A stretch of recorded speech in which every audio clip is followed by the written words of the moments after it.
symposium on Francis Bacon that accompanies the show at the Tate Gallery. Thank you for coming. Just a few notices about the way the day goes, and one or two apologies. First of all, we seem smitten with illnesses. Andrew Brighton, I'm afraid, cannot come. He had a most unfortunate, painful and rather Bacon-esque accident playing tennis. He slipped on a leaf and fractured his jaw. And it's very unfortunate. We would like to have had him. He was going to speak about the politics of space in Francis Bacon, but alas, he's not with us this afternoon. Mark Cousins is unable to join us because his partner Parveen is coming out of hospital today and he has to be with her. So we'll miss Mark as well. Now later this afternoon, and I hope this time they will be here, we'll be joined by Nigel Coates and John Maybury. But they phoned me at 8 o'clock this morning. They're both smitten with sore throats, but they will be coming.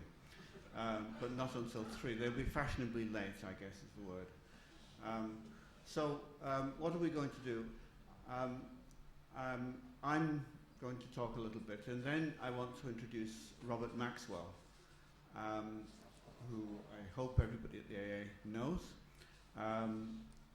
An essay by Robert Maxwell about James Sterling, published some years ago in Any magazine, was one of the inspirations for my idea for this symposium.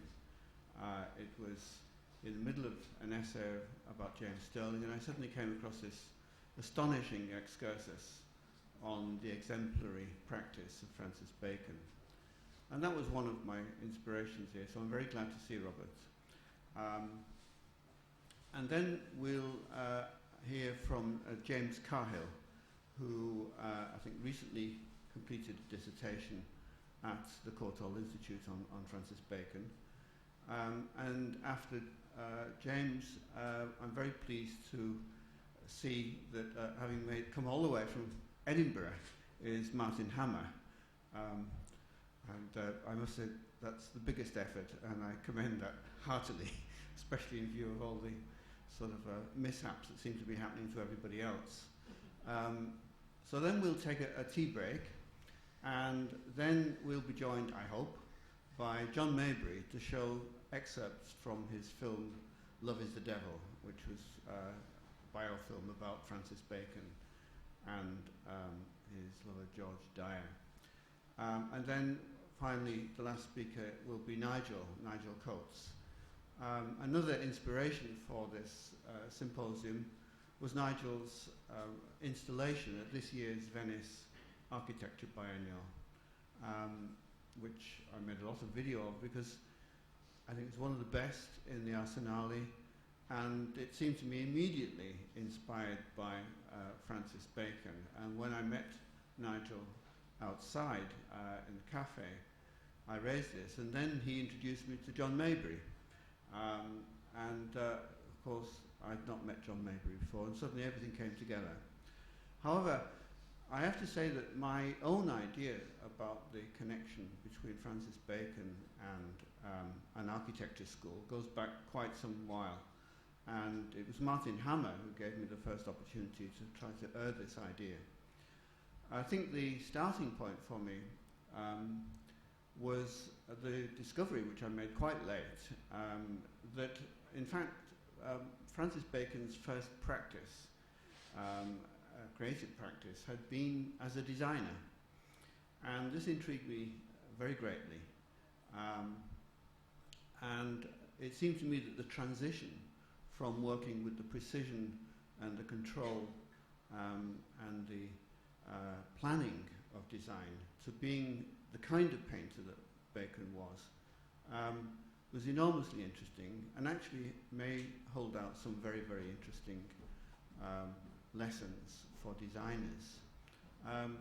And perhaps that's why I put up these two first images, which seem to have nothing to do with Bacon other than a sort of tondo form which Bacon was very fond of. One is a stage set by L. Lissitzky, the constructivist, and the other is a famous self-portrait in a convex mirror by Parmigianino, the subject of a wonderful long poem by John Ashbery, in which Ashbery meditates on what is concealed behind the apparent control of that painting, the enormous focus and control in that painting, and yet the hand somehow treated as what John Ashbery calls the shield of a greeting, concealing as much as it seems to reveal. The stage set by, or really stage, not stage set, by Lissitzky is more to do with what Gilles Deleuze calls the circular space. It's a kind of arena on which something might happen. And it seems to me that one of the sort of a kind of halfway stage between the kind of painting that Bacon did, Malerish, painterly, and what we understand normally by design, is the stage set.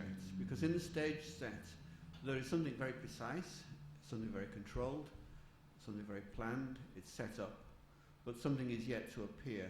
We don't know quite what, and it is likely to be violent. If we follow the plays of Aeschylus, for instance, whom Bacon was very fond of reading. So we go to the next one. So here are two pictures from the Studio magazine, I think it's 1930, showing his work.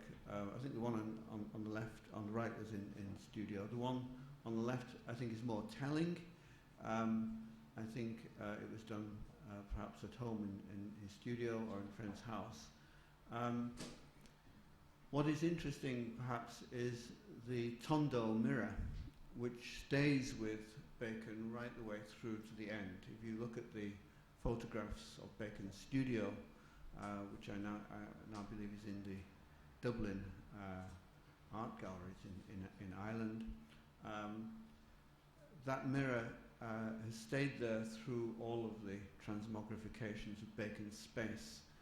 I think one of the challenges, perhaps, for architects, although I've not illustrated it here, but I think it's an interesting challenge to think about, is how far architectural design can move towards anticipating and in some way comprehending the apparent chaos, the evident entropy of Bacon's studio. Now, of course, that entropy that seems to surround that, the mirror by the end of Bacon's life in his studio in Rhys Mews might be said to be an accumulation of accident. And when one reads the famous interviews with Bacon conducted by David Sylvester, within a page or two we are confronted by the phenomenon of chance and accident in Bacon's work. And David Sylvester goes to considerable lengths to tease out what kind of chance, what kind of accident that means for Bacon, because it's evidently not the simple kind of aleatoric playing, perhaps, that might be involved with Dadaist or perhaps even John Cage's work. At several points, Sylvester asks Bacon, well, couldn't your cleaner perhaps throw some of the paint at the canvas? What kind of accident is this? And it's one of the great pleasures of reading Sylvester's interviews is to watch the sort of convolutions of Bacon's replies around this, because it turns out that this accident, this chance, is somehow to do with trying to approach a realistic apprehension of some qualities of an image, in which the image is always at risk, and that the realism, the reality of the image might be lost at any moment. We know that Bacon destroyed many of his paintings. We know that he often felt he'd botched them. I think that failure is present in Bacon's work in a way that it's not really in almost any other artist I know, because quite aside from the fact that some of the pictures he regarded as failures, and he also regarded as quite silly sometimes. It's very interesting that he condemned all of his screaming pulp pictures as somehow failed and somehow silly, and one might be inclined sometimes to agree. But the point is that in many of the pictures, failure is it's present along with the success. And I think this is a very, very interesting aspect of his work. It's certainly part of the discomfort, I believe, of his work. I think perhaps for me, and for a long time, as I said, I was very slow coming to Bacon. I think there were three reasons why I felt a kind of resistance to Bacon, a kind of discomfort and anxiety about it. One was really to do with my own taste, you might say. I was very much of the opinion in many ways, in my ideas about modernism, of those American critics described in one of the essays in the current Tate catalogue. I was a kind of modernist with Clement Greenberg and Fried, even though my tutors, Charles Harrison and Michael Baldwin, were ostensibly leading us to encouraging us to criticize them. In fact, I realized how close we were to them. And for those critics, I think the relation of the figure and the ground, and the figure and ground in relation to the frame, was always enormously important. And that ultimately leads us back to Cubism and Cézanne. Now, I think that Bacon took a rather different line in relation to the figure and the ground. I think he, by maintaining the contour around the figure, holding to the contour, and then occasionally rupturing it, in some places keeping it and then rupturing it, I think that a certain kind of expectation about the consistency of pictorial space was, as it were, transgressed.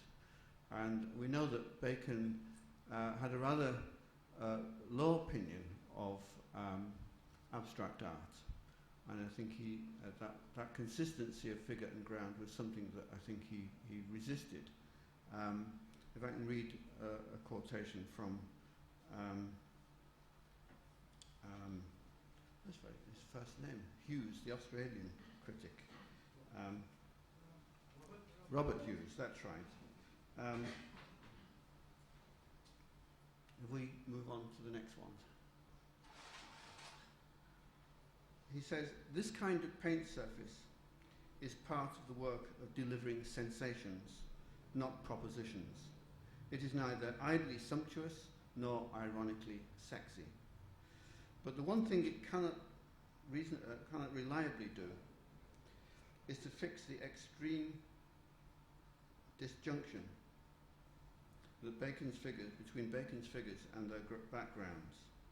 The contrast of the two, the intense plasticity of the figure and the flat staginess of the rooms and spaces in which they convulse themselves, is what gives rise to the charge of illustration. And this is a serious charge because we know that Bacon himself resisted the whole notion of illustration and narrative vehemently.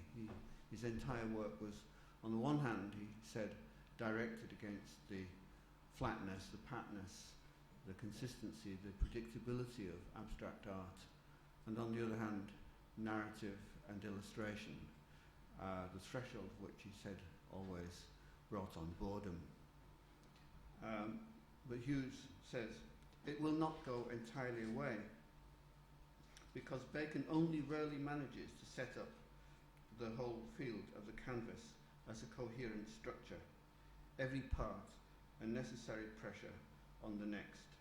One looks at the figures, not the ground. Hence the theatricality of his failures. But, like his successes, These two are the work of an utterly compelling artist who will not leave any heirs. No one could imitate Bacon without looking silly, but to ignore him is equally absurd, for no other living painter has set forth with such pitiless clarity the tensions and paradoxes that surround all efforts to see, let alone paint, the human figure in an age of photography. Now, the negotiation with photography in Bacon is also, I believe, a negotiation with design. And it's one of the things I want to try to enlarge here. Maybe the next ones.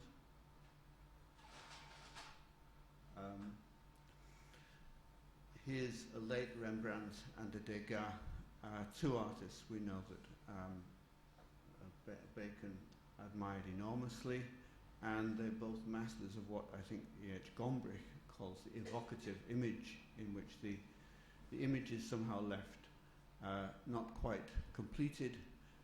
It's on the point of always suggesting something else, and in which that incompletion leaves open certain possibilities for the entertaining, the conjecturing of other aspects of the reality of the figure.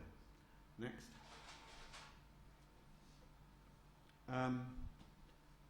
The photograph, I believe, is a kind of, well, let's say the camera. The camera is an object of design par excellence. Marcel Duchamp went through a phase which he called precision optics, and in a way, nothing could be more precisely designed than a camera. The whole notion of focal length, the precision, the conversion of light through a circular lens into a rectangular format. I think it's the principal point at which the traditional, the historical motif of art has been brought to bear via a designed implement, an apparatus. What I want to conjecture is that somehow the whole of his work is some kind of negotiation between design and risk in this sense. Furthermore, I want to suggest that the aspect of design, insofar as it comes into conjunction with the animal, with the sensation, with the nervous system, has the aspect of a trap. And this is a word that Bacon used repeatedly. Let me think. Here's a quotation from 1952. An illustrational form tells you through the intelligence. No, sorry, I've got the wrong quotation there. That's the wrong one. No. I wrote it down here somewhere.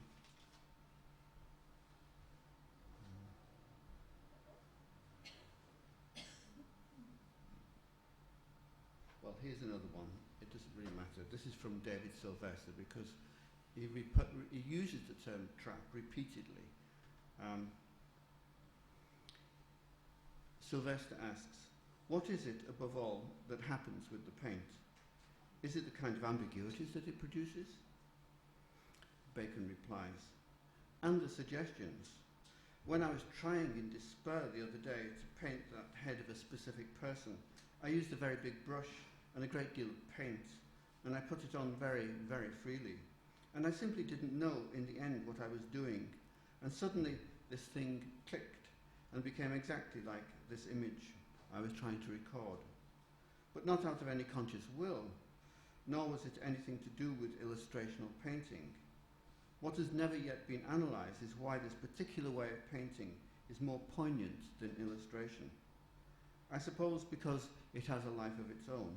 It lives on its own, like the image one's trying to trap. It lives on its own and therefore transfers the essence of the image more poignantly, so that the artist may be able to open up, or rather, should I say, unlock the valves of feeling and therefore return the onlooker to life more violently.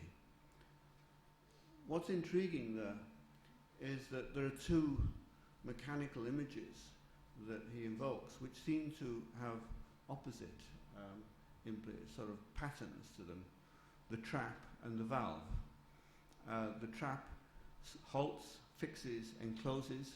The valve unlocks and lets flow outwards.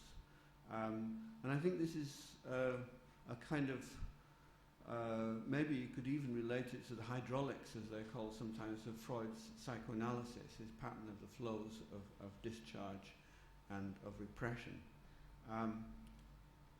What intrigues me here is the difference between a form of practice in which planning, plotting, projecting, and scheming are the principal modus operandi. That is to say, design, in which, and what's interesting about the words plan, plot, project, is that they work both in space and in time. Architects plan, they plot, and they project, but they do that forward in time. And indeed, the whole purpose of design, the whole modus of it, as it were, is to diminish risk. Risk is there somehow, and risk must somehow remain there in as far as we want an image to remain open to something, and not simply have it reduced to an object of utilitarian or positive design. I think that latitude between what there is and what there could be is the area in which what we mean by art in design and architecture opens up. I think at this point I'm beginning to regret that Nigel is not here, because it's a discussion I've often had with him about what I call the mightlyhood in design. I coined this word once in writing about Nigel's work.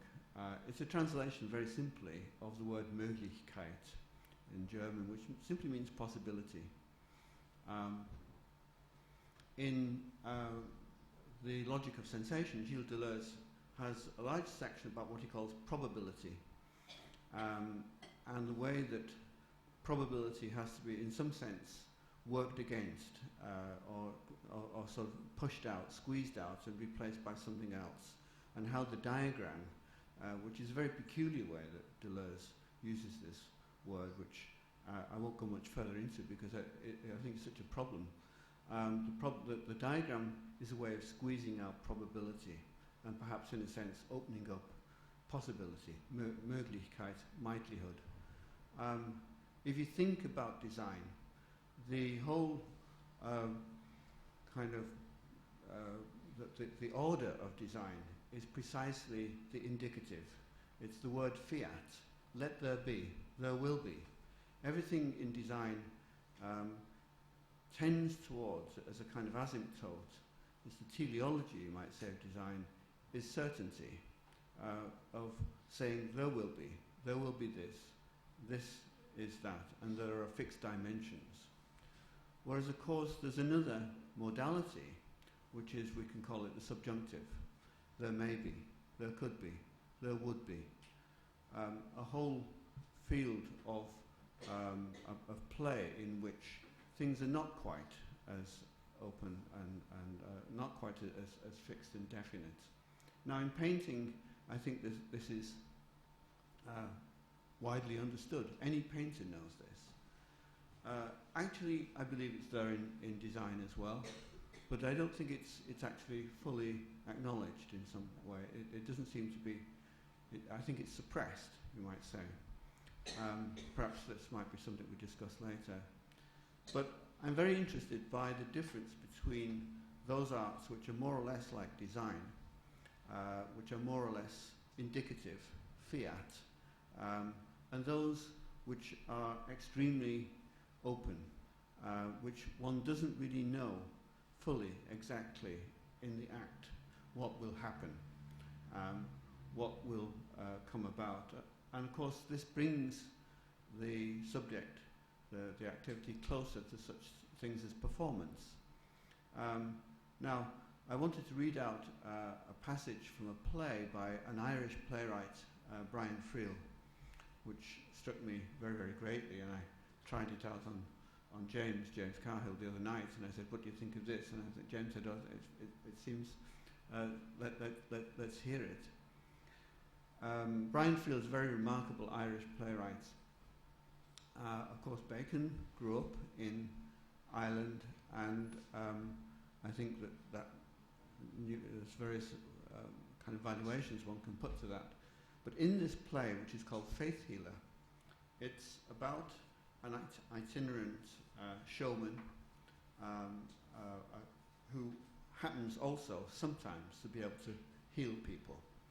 And it's told through 3 different narrations, each of which contradict or are in conflict or at odds with the others. So we don't even know for sure which is true. And in the monologue by the healer himself, his name is Frank, he is dead because he's been murdered when he finally returns to Ireland after going up and down the Celtic fringe of the British Isles in a caravan trying to make a living along with a showman, impresario, and a partner who has a stillborn child in a Scottish field. And he's describing his experience of this activity. He says, faith healer, faith healing, a craft without an apprenticeship, a ministry without responsibility, a vocation without a ministry. How did I get involved? As a young man, I chanced to flirt with it, and it possessed me. No, that's rhetoric. No, let's say I did it because I could do it. That's accurate enough. And occasionally it worked. Oh yes, occasionally it did work. Oh yes. And when it did, when I stood before a man and placed my hands on him and watched him become whole in my presence, there were nights of exaltation, of consummation. No, not that I was doing good, giving relief, spreading joy. Good God, no. Nothing at all to do with that. But because the questions that undermined my life then became meaningless, and because I knew that for those few hours I became whole in myself, and perfect in myself, and in a manner of speaking, an aristocrat, if the term doesn't offend you. But the questionings, they began modestly enough with the pompous struttings of a young man. Am I endowed with a unique and awesome gift? Oh my God, yes, I'm afraid so. And I suppose the other extreme was, am I a con man? Which of course was nonsense, I think. And between those absurd exaggerations, the possibilities were legion. Was it all chance, or skill, or illusion, or delusion? Precisely what power did I possess? Could I summon it? When and how? Was I its servant? Did it reside in my ability to invest someone with faith in me, or did I evoke from him a healing faith in himself? Could my healing be effected without faith? But faith in what? In me? In a possibility? Faith in faith? And is the power diminishing? You're beginning to masquerade, aren't you? You're becoming a husk, aren't you? And so it went on and on. Silly, wasn't it? Considering that 9 times out of 10 nothing at all happened. But they persisted right to the end, those nagging, tormenting, maddening questionings that rotted my life. When I refused to confront them, they ambushed me. And when they threatened to submerge me, I silenced them with whiskey. That was efficient for a while. It got me through the job night after night. It helped me to accept that. And when nothing happened, or when something did happen, it helped me to accept that. But I can tell you this, there was one thing I did know, one thing I always knew right from the beginning. I always knew, drunk or sober, I always knew when nothing was going to happen. Next. So I got very interested in, what was at risk and what was what could be set up to control the risk, to limit the risk, to focus the risk, to locate the risk. And I got very interested in these geometrical projections that structure Bacon's work, sometimes using vestiges of his designed furniture that he'd done around 1930. Perhaps I like to think, possibly under the influence maybe of Eileen Gray, who was Scots-Irish, Scots-Irish is the way that Bacon was Anglo-Irish, and also lived in Paris as Bacon was. I think these focusing devices, these projections, that they in part prevent the paintwork from becoming something like the cubism that I was used and accommodated to, in part, in some way, by emphasizing an illusionistic space, they return the flatness of the paint back into something like flesh and the nervous system. Next. And I think that the ability, the wish to somehow frame the accident, to frame the contingent through a system of geometries and projections seems to be one of the issues. And this is why I compare it a little bit with stage design, although it's very different from stage design. In fact, Bacon denied that he wanted to do it. The photograph on the far side was taken by Nigel Coates. It was part of his archive, in which he was struck by the kind of casual theatricality of life. This was a building site, flagged up and thresholded with those barriers, which had become colonized by a bunch of meth drinkers or bums, and whose relation to both the original use of the doorway and the work site was, as it were, tangential. Another narrative had crept into the possibility of that scene. Next. Next. This is a photograph of one of his models, which I've deliberately put upside down in order to rhyme the arm, her left arm on the right side of the photograph with the picture. Some kind of event at a threshold, a door, which is opening up there. Now, I want to, the order of this lecture, I think, to some extent, itself somewhat open, because I was wondering at what point I might reach certain points. But having read out that line about flirting from Brian Friel's play, I wanted to go on to cite from a wonderful book by Adam Phillips, the psychoanalytical writer, called On Flirtation. And I think he says some remarkable things about the fertility of chance, the fertility of accident to open up the subject to other lives which are, as it were, within the subject but which have, for one reason, been suppressed or oppressed. And he has an introduction on flirtation and introduction. And then the first chapter is contingency for beginners. And he begins, the fact that people tend to flirt only with serious things, madness, disaster, other people, and the fact that flirting is a pleasure makes it a relationship, a way of doing things worth considering. But our preference for progress narratives can make flirtation acceptable only as a means to a predictable end. Flirting is fine, but to be a flirt is not. And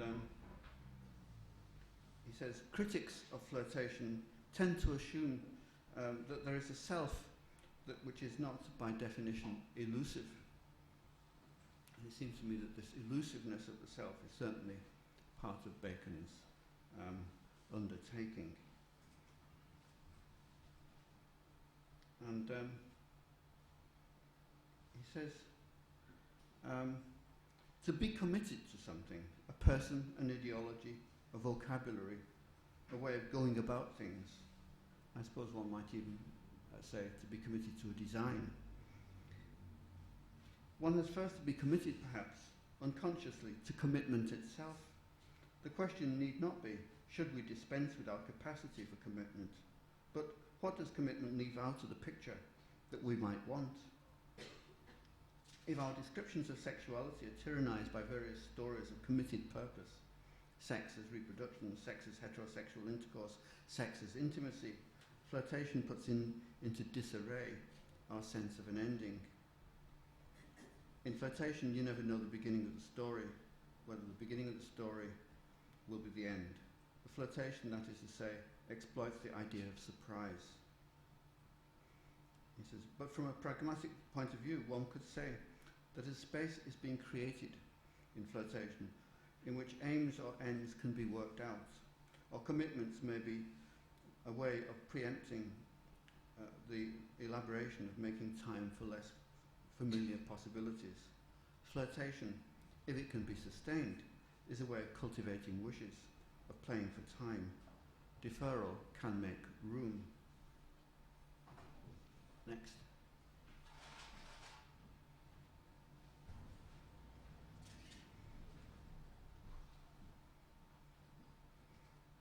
And he says, flirtation keeps the consequences going. By keeping the future open, it acknowledges something about the future. And he then cites Philip Larkin in a review of some poems by Sylvia Plath, and Bacon was a great reader of Sylvia Plath. Larkin wrote that this new book enabled the reader to chart Plath's long flirtation with instability in language. And he comments, he makes us wonder, as flirtation does, where the instability is and how she kept it up. And of course, what kind of praise, what kind of recommendation is this? For flirtation is notoriously difficult to sustain, at least between two people, though one can, of course, endlessly flirt with oneself. And in his essay, Contingency for Beginners, which is in large part a comment on Freud's two writings, one on Leonardo da Vinci and his book on the psychopathology of everyday life, he begins by citing Freud on Leonardo. He says, if one considers chance to be unworthy of determining our fate, it is simply a relapse into the pious view of the universe which Leonardo himself was on the way to overcoming when he wrote, "The sun does not move."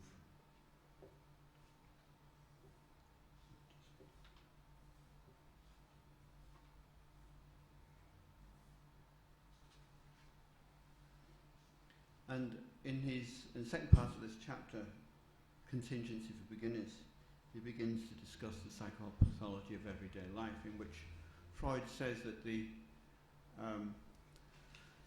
error, the Freudian slip, the mistake, is a kind of rupture in which these other lives, as it were, slip through the otherwise contained contour of our everyday life, which I think in many ways is the topic of a great many of Bacon's paintings.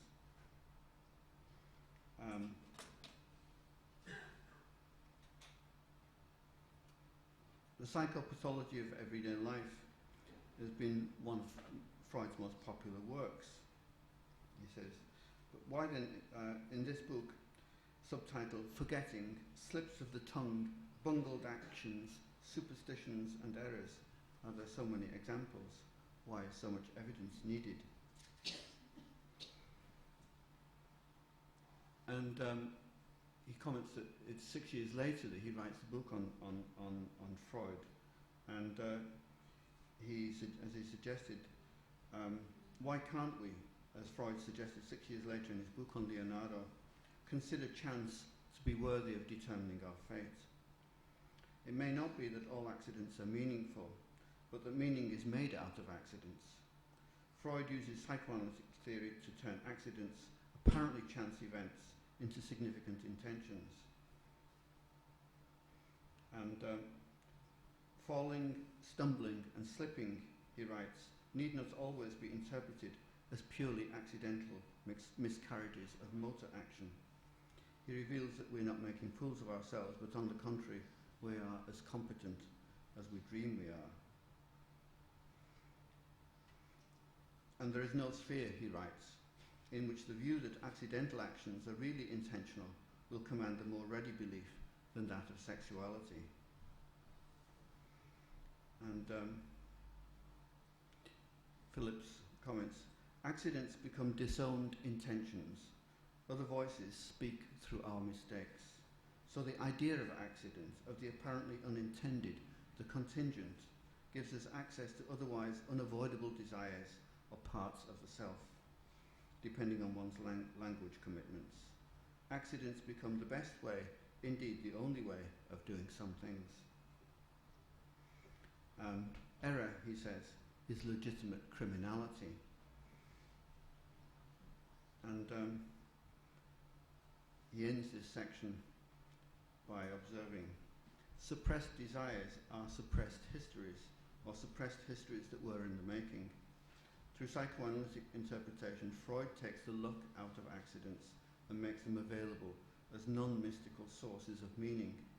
What looked like accident or chance was in fact voices from the past, pressing for recognition. There are lives inside us competing to be lived.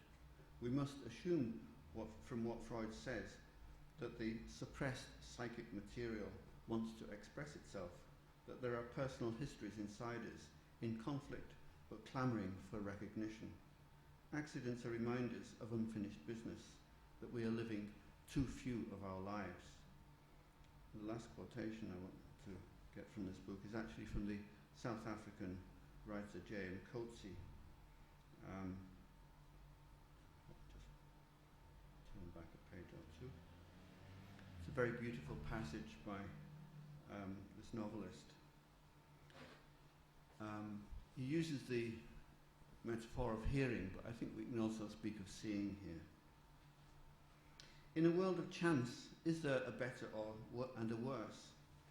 We yield to a stranger's embrace, or give ourselves to the waves. For a blink of an eyelid, our vigilance relaxes. We're asleep, and when we awake, we've lost the direction of our lives. What are these blinks of an eyelid against which the only defence is an eternal and inhuman wakefulness? Might there not be the cracks and chinks through which another voice, other voices, speak in our lives? By what right do we close our eyes? He's written ears to them. I've just said eyes. So, in a sense, that's the gist of what I wanted to say. I'm left with a lot of images, which I'll just comment on a little bit, rather quickly. And it's really following up the theme of the trap, and just following one or two of its ways through other artists and architects' works. This is a photo montage by John Steziker on the left. The picture on the far side, of course, is the picture that I knew when I was at the Royal College. It's in the senior common room there. Next. The contour, of course, lies at the origin of myths of art. This is the origin of painting and drawing. The shepherdess, or the maid who draws the silhouette of her departing lover on the wall. And I think that in Georges Bataille's condemnation of architecture in his dictionary entry on architecture in his magazine Documents, if you read it closely, it's not simply architecture that he deplores. It is the contour, it is the fixed contour, because he moves towards effectively seeing the painterly as the opening to the unconscious. Next. I think one of the interesting things is the relation of Bacon's work to sculpture, because on the one hand, as I said, he maintains the integrity of the figure against the ground in many ways by means of contour. On the other hand, of course, the figure is constantly metamorphosing, bleeding, and melting into aspects of the figure that in some way kind of leak out of us. I mean, the human body is not like an inert object. There is breath, there is shit, there are shadows, there are looks. You can't look at a person the way that you look at an object, because your own gaze is implicated in their gaze back at you. And so I think that this phenomenon of the photograph that somehow actually paradoxically releases vision rather than traps it is one of the things that fascinates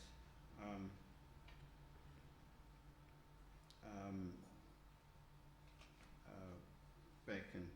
There's a quotation from Proust, which is, I wanted to read from the Tate catalogue on this.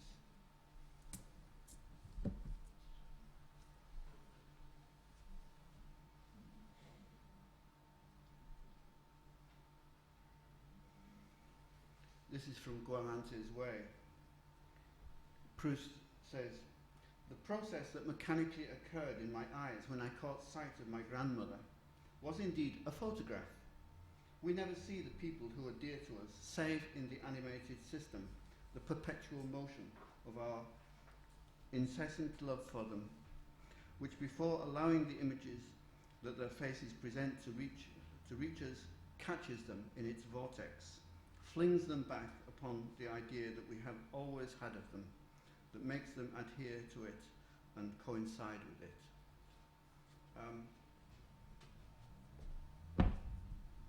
Now, it seems to me that sculpture is some kind of halfway between that phenomenon and the inert object. After all, the sculpture has to have a finitude to its boundary and its contour, but within it, a sculptor like Bernini here in Apollo and Daphne, he flirts constantly with the possibility that the forms are about to lose themselves into each other. Next. I think different ways of abrogating the contour and the integrity of the sculptural form have obviously been explored. This is Caro and Henry Moore. Next. But I want to come to Bataille's study of the painting at Lascaux in his book, The Birth of Art. It's a very beautiful book, and it led me to an article which I wrote some years ago called The Problem of Our Walls, because it seems to me that while Bataille's thesis is endlessly provocative, in a certain way it seemed to me that he himself had suppressed something in his reading here. In this book, he wants to see art as being born with our sense of taboo and our sense of sacrifice simultaneously. And that this occurs at that point when the hunt becomes, for the Stone Age hunters, becomes a conscious thing. It's not simply like an animal pouncing and on its prey. And that the Stone Age hunters, he reckons, had a veneration, a kind of sacred awe of the beasts that they were hunting. And so for him, the key image is this one on the far side there, the figure in the well, in which it seems as if a bison has been speared. You see its guts spill out onto the ground, but at the same time, the hunter, or possibly the shaman, seems to be keeling over. It's a kind of double knockout. And it seems to somehow, for Bataille, registered that sense of the sacred nature of the slaughter.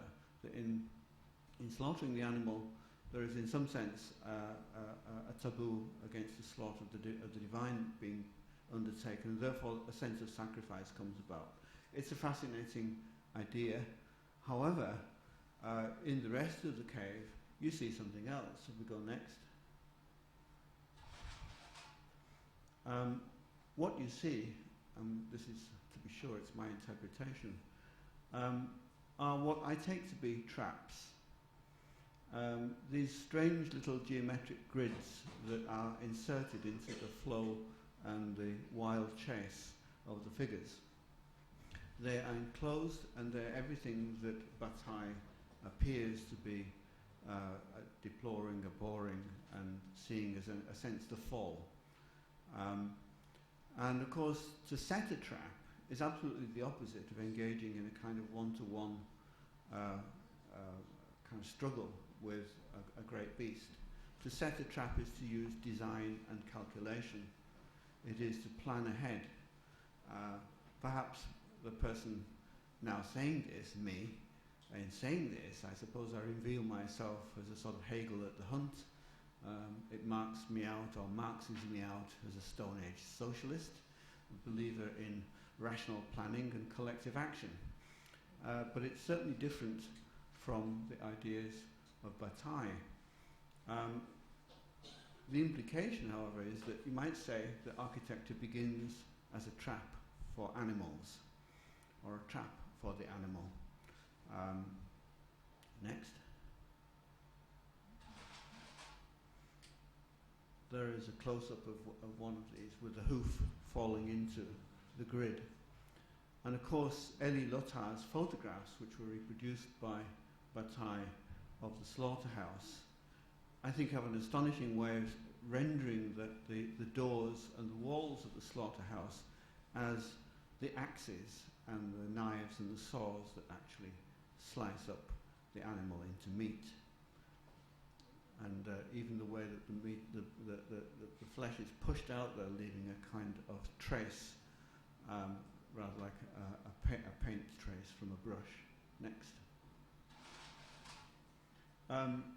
One architect who I think curiously reinforces Bataille's, or this Bataillean zone of interpretation, is Adolphe Loos.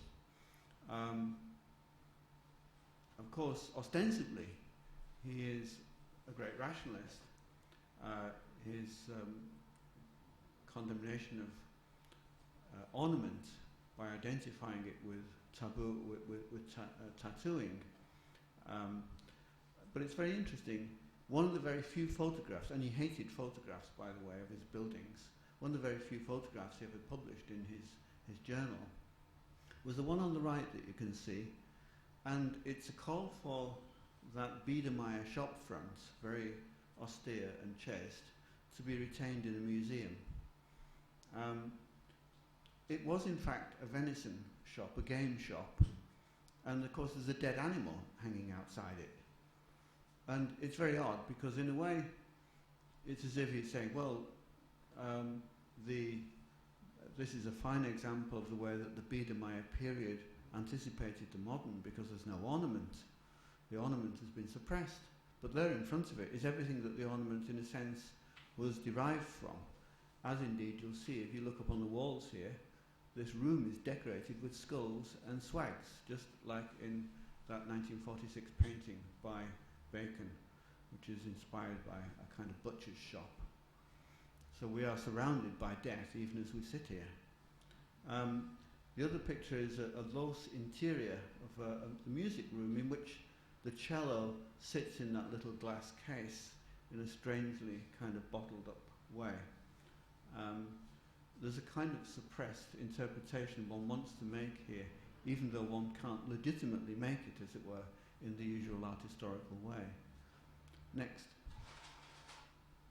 I'm fascinated by the interaction of control systems with the body and with the formless.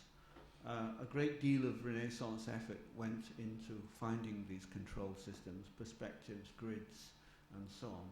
Here's Leonardo and Dürer. The fact that there's an overlap, in a sense, kind of just helps things.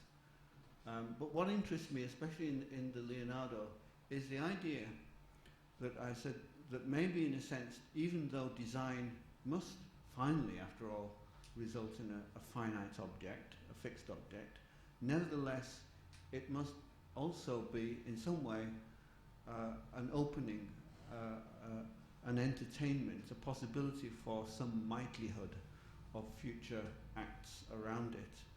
And the multivalence of the object seems to somehow connote this sense of futurity and the subjunctive future, as it were, the might be, the would be, the could be, that could roll around this object in its future life. Next. Here is an eminently Bataillean piece of architecture by Lebetkin. It is the Ape House in London Zoo, which has a circular revolving wall on it so that it can be opened in the summer and closed in the winter. Next. And here is his penguin pool, and there's the drawing for the ape house. Next. There's the construction of the penguin pool.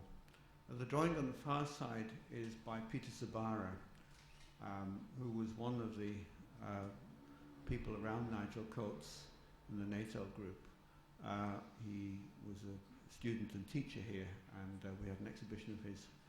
And I think that the whole of that work around Nigel and his students was concerned a great deal at the time with some notion of a way of catching on the hoof, as it were, catching on the go, the sense of possibility in objects. Next.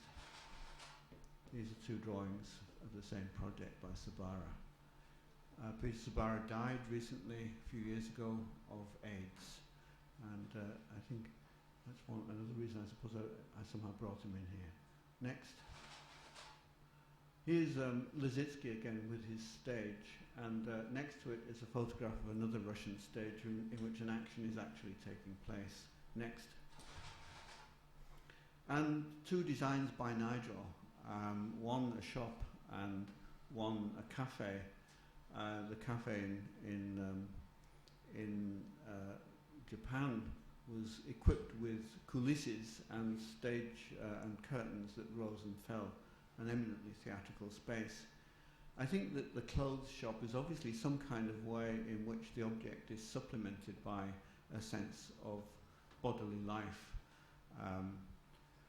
The people who will come to the shop try the clothes on. The clothes, in some sense, are an extension of the life of the hardware there. Next. There should be one with that, but I don't know what's happened. Oh, this is, yes.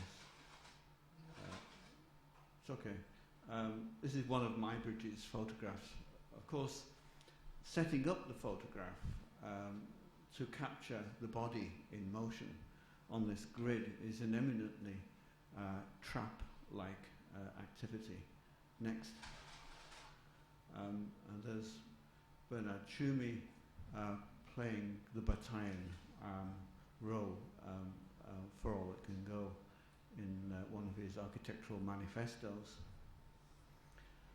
Look at it this way: the game of architecture is an intricate play with rules that you may break or accept. These rules, like so many knots that cannot be untied, have the erotic significance of bondage. The more numerous and sophisticated the restraints, the greater the pleasure. Ropes and rules. The most excessive passion always involves a set of rules. Why not enjoy them? And there's, on the far side, this horrendous image. To really appreciate architecture, may need to commit a murder, where the building becomes the accomplice in a violent act. Next. These are two pictures that fascinate me by Michelangelo, and we know that Michelangelo is one of Bacon's most favoured artists. He studied relentlessly. They're two corner pictures. In fact, they're facing diagonal corners on the Sistine ceiling. One is Judith and Holofernes, and the other is the slaying of, I've forgotten the name, it's somebody being hung up. What interests me about both of these, apart from the violence in both the pictures, is the way that a rather, by that time, old-fashioned device was used by Michelangelo, namely the wall, which is seen end-on like that, so that you see both sides of the wall, as if the wall is coming towards you like a knife or an axe. Now, if you look at Quattrocento painting, it was used extensively because it was a way of having a kind of narrative space. You often see it in Annunciations, where the Virgin Mary is inside the architecture, the angel is coming from outside, and the wall represents her hymen, in effect. The wall here is a kind of axe. It represents the violence that is somehow. And the strange thing is that if you put those two together, they imply a diagonal going right across the ceiling. Now, I think that's the last use I can find historically of that motif in Renaissance painting. But it makes a strange return in modernist architecture, because when you see the open plan as devised by Theo van Doesburg, first of all, and then realized by Mies van der Rohe in the Barcelona Pavilion and in the Tugendhat house, the idea of a wall which is a freestanding wall, where you go around the wall, not the wall goes around you.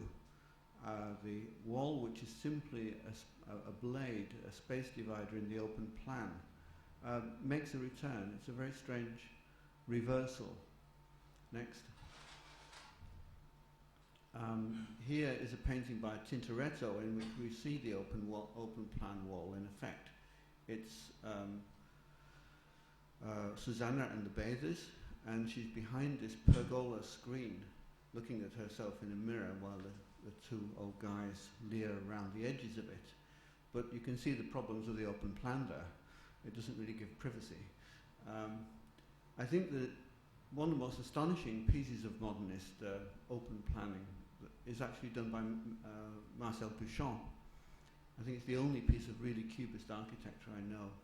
This is 14 Rue Larrey, where he has a 3-room flat, 2 rooms adjoining a vestibule room where the photograph is taken from, and he sets up a single door so that as it closes one room, the bedroom, it opens the other.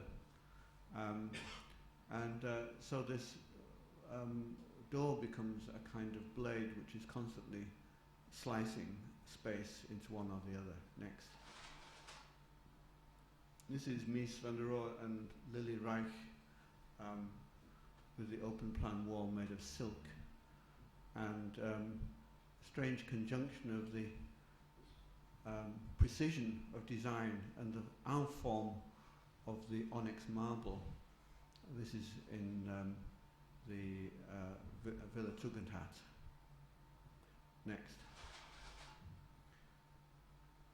Well, this is a kind of strange beast.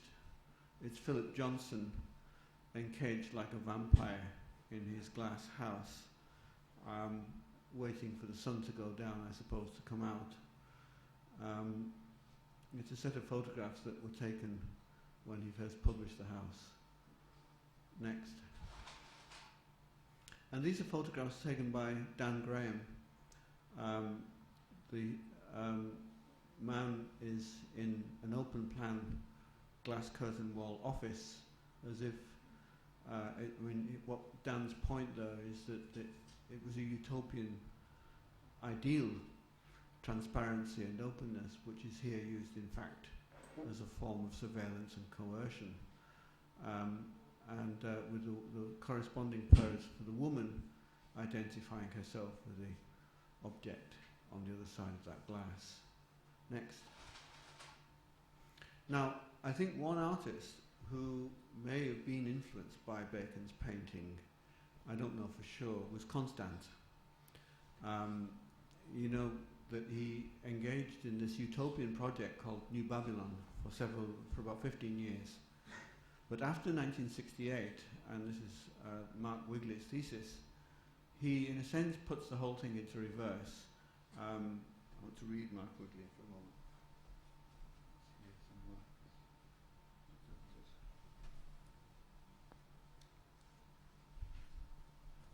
This is in the Hyperarchitecture of Desire.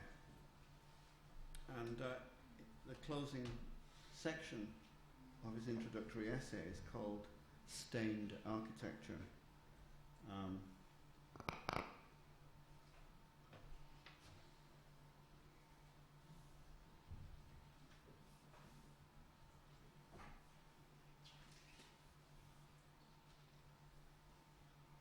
Here's a section called The Scandal of Architecture and then Stained Architecture.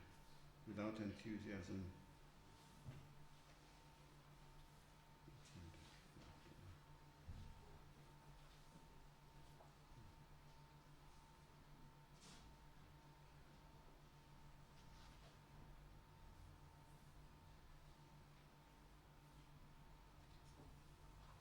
Sorry about this. Correct page.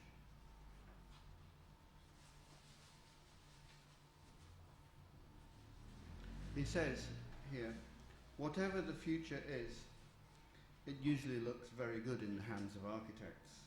Architects for whom the future is always the present seek support for their proposals by producing astonishingly optimistic scenarios. The weather is always good and the inhabitants ecstatically happy. At first, Constant might seem to be the most optimistic of all. Perhaps it was the optimism of his extraordinary conviction about a society of infinite play that bonded him to the architectural community. If we look more closely, though, his future is not so perfect after all. Now, these paintings they're not quite the ones that I wanted to show, but there are some that he did where the walls and the floor are clearly smeared with the traces of blood and violence. And in fact, I think they're quite obviously influenced by Bacon's paintings in some way.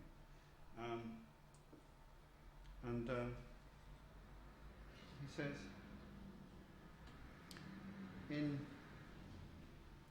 in the early projects of New Babylon, there were no human figures. And it was polemical.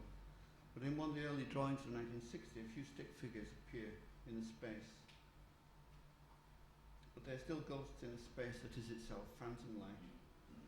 Discrete figures finally come into focus against a few diaphanous planes in 68, but their blotchy form now looks like bloodstains. Any doubt is removed when they become red. There is a sense of ongoing violence, and we finally get close to the figures, close enough to make out faces.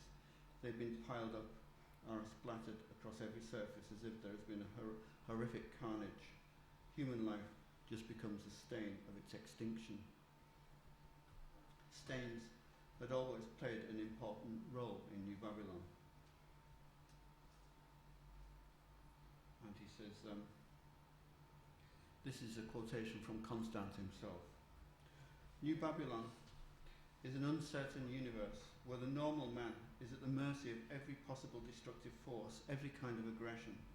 But let us know that normality is a concept linked to a certain historical practice. Its content is therefore variable.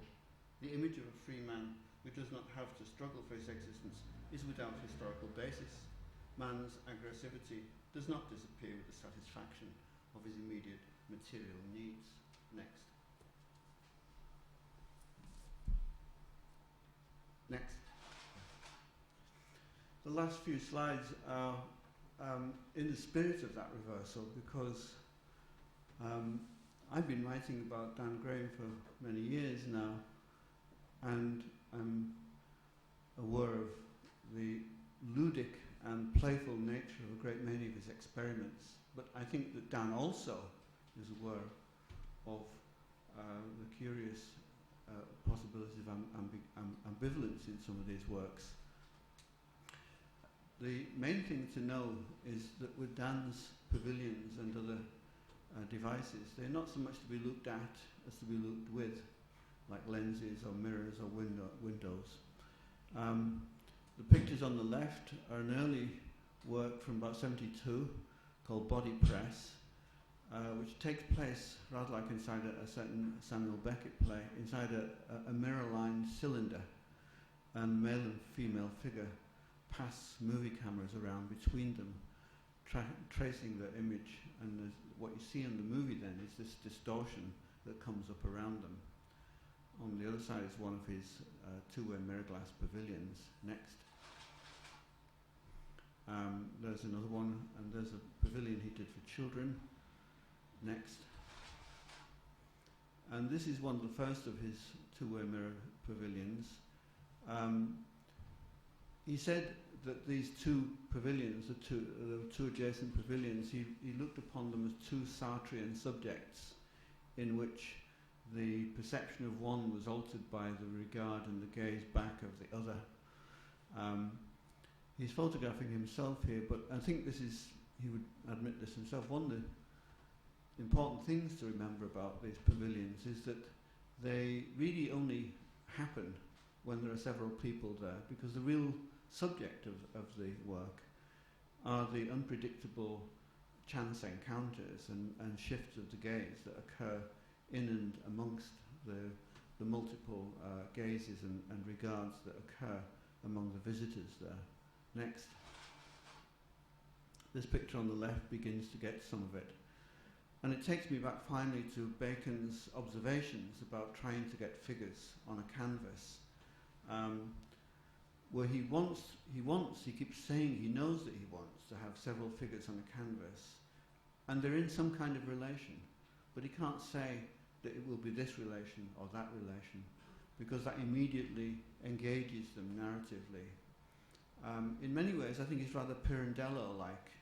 I was looking for some apt quotations from 6 characters in search of an author, or possibly from one of Pirandello's essays, in which he tries to talk about how characters can be independent of the narratives in which they seem to be caught up. Next. These are 2 slides of the pavilion he did at Schloss Buchberg in Austria. Next. And this is the Argonne Pavilion. Actually, can you shut this one down near to me, because there's an overlap there that doesn't help. That's it, yeah. I visited it with a number of people during the show at Porto, and what struck me, at what point I took that photograph, was that within a few moments, the give and take of our group as we walked down the garden to see it had been immediately broken up, diffracted and shifted in some kind of way. And I think this photograph just about managed to capture it. Next. I think there's 2 more. Yes, that's one of Constant's terrain vague paintings. And finally, it's my colleague at Liverpool, Darcy Fenton, gazing enigmatically at the empty stage in the Villa Giulia. Thanks. Oh, that shouldn't be there. It's a derive.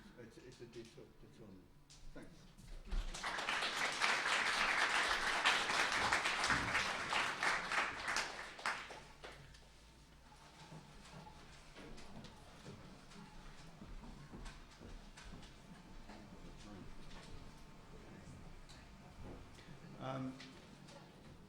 Now,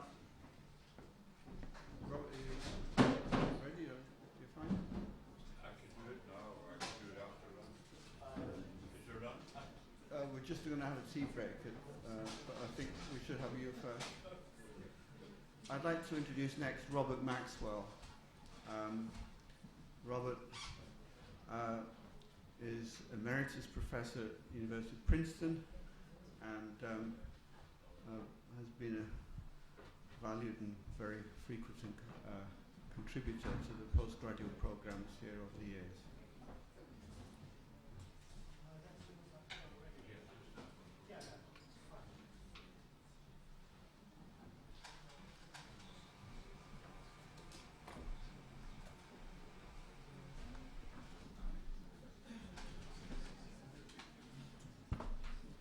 thanks, Brian. It's going to be very difficult for me to follow that act which took Bacon and more or less distributed him over the universe. So we're all bits of Bacon now, and I don't know how to get things together, because what I have to say is very simple, and it don't take long. We're supposed to be discussing Francis Bacon, and he certainly isn't interested in our opinions, or wouldn't have been if he was still alive. Yet he did have that link to architects which Brian had mentioned. He began as a designer, furniture designer, rather than as a painter. Perhaps that's why his work never looks specifically artistic. It doesn't get hung in houses. He had an utter disdain for the merely decorative. It's only seen in museums, which have displaced churches as a location for spiritual renewal. In that sense, if it's not exactly religious art, it is certainly an art of first and last things. It aims to be considered as of the highest importance, and he wants to be considered as the greatest painter of our times. Can we have the first slide? Self-portrait, 78. He has generated a lot of controversy because although his work consists almost entirely of portraits of people, he has a strong initial idea about how to represent a likeness. Certainly, it's not about realism of a photographic kind. It's more about how to seize some essential quality, as if the subject must yield up some of his life to the artist. The features are created through broad brush strokes, but then they are mussed up through distortion and abstraction and chance, so that the result has something unfinished and even catastrophic about it, as if a photograph had met with an accident.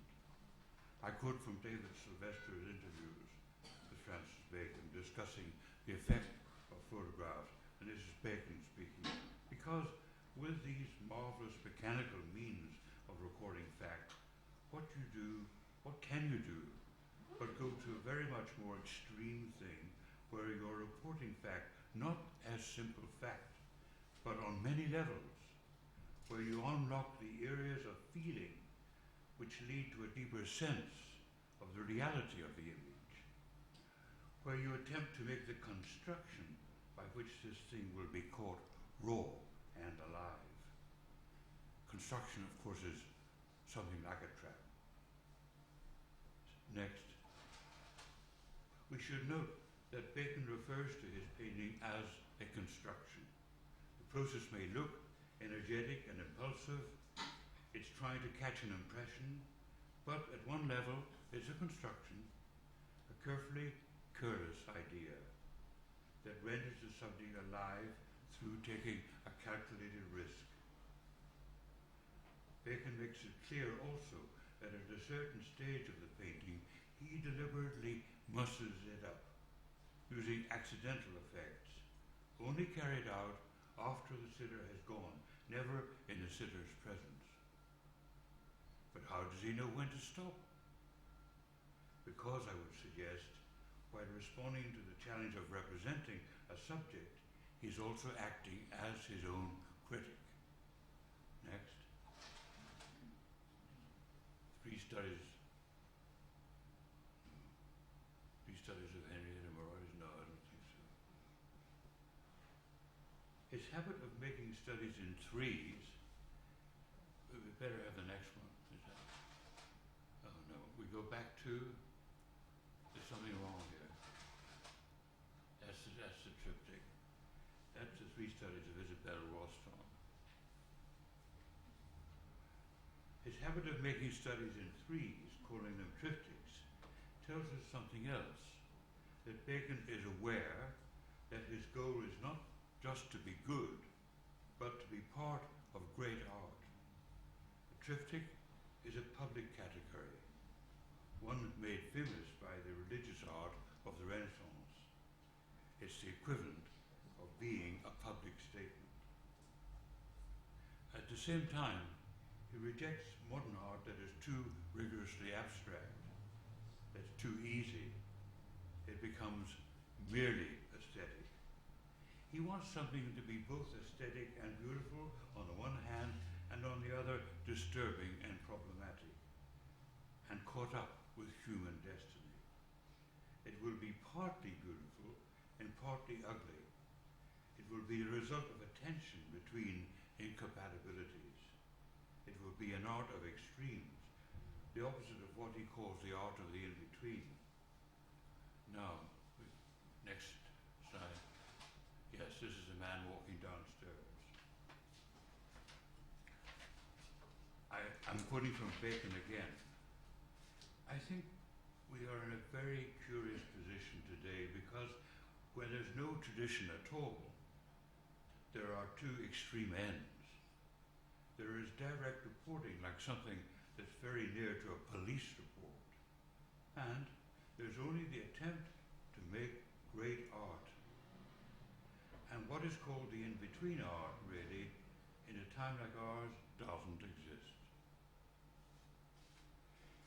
Here we notice another interesting thing. Many of Bacon's figures are framed by a background which is simpler and more abstract in style than the main figure. The paintings are not homogeneous, and within a single canvas, we are confronted with a contrast in style. Where the figures are smudged and sometimes contorted, the backgrounds are calm and the color is lyrical. So, his method uses both abstraction and representation. The abstract aspects of the framing work to increase our sense of the figure as dramatic and transitory through the contrast that it thus created. All this shows us how aware and deliberate his method is. There's a kind of theory in it, where the artist decides on his goals and then works to match these with what he can do on the spur of the moment. The method does not attempt to attain roundedness, but prefers to leave you with tension and contradiction, with opposites remaining in suspense. Next. Portrait of Julian Freud. I venture to suggest that the effects he creates are due to his use of rhetoric. Rhetoric used to be thought of as mere rhetoric. But as Charles Jenks has proposed, there is another sense in which rhetoric is simply unavoidable. I used to think it was avoidable, until I realized with Roland Barthes that the priest who appeared on the television with his hair always a trifle mussed was using rhetoric to create an illusion of naturalness, of being sincere. His careless hair was carefully careless, like plain speaking. The intention to put yourself out as a plain speaker is clearly a form of rhetoric, and attention to the form as well as to the content.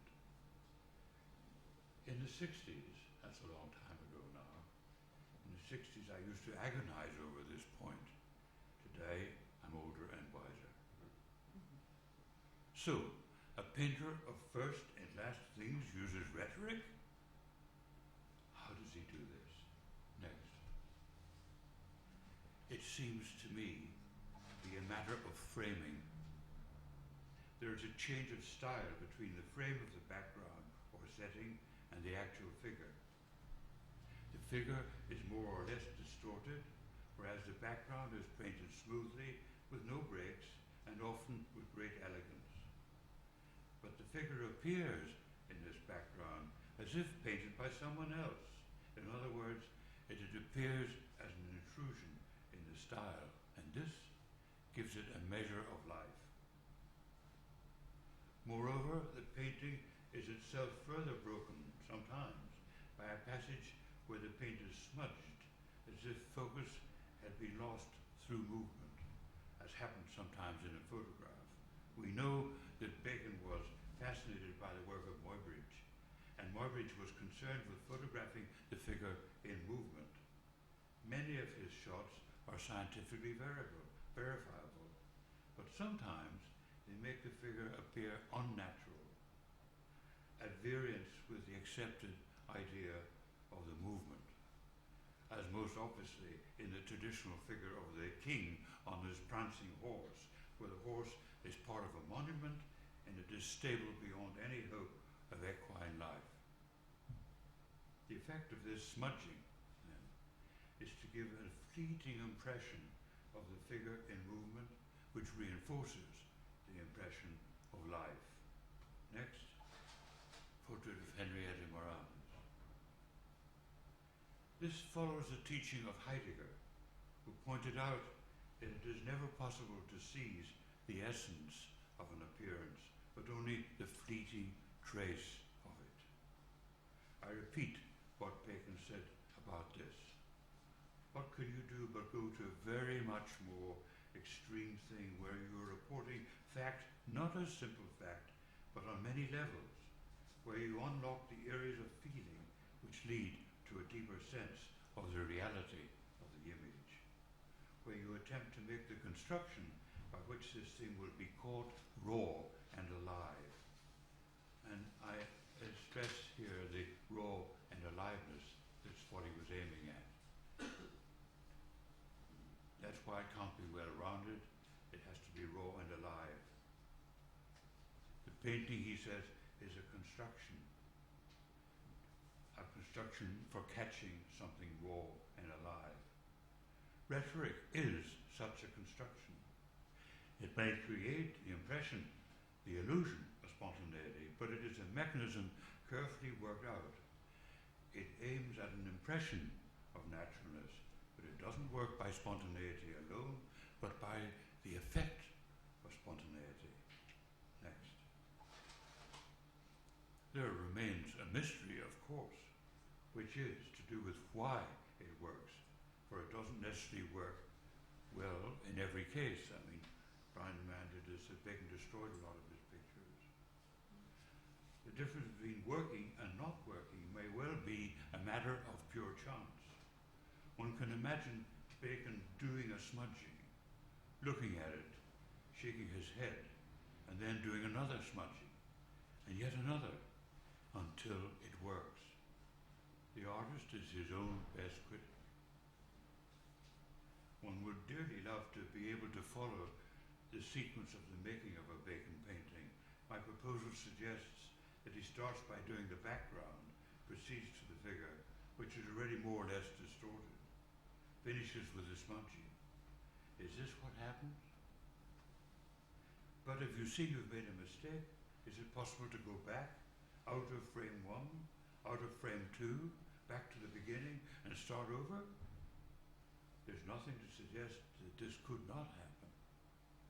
But the final smudging would be the Pygmalion act that imparts life by creating the illusion of life.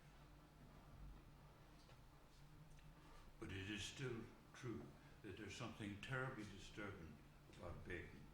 He seems to be communicating a reaction to some kind of catastrophe. Today, we think of this in environmental terms, but that wasn't for Bacon.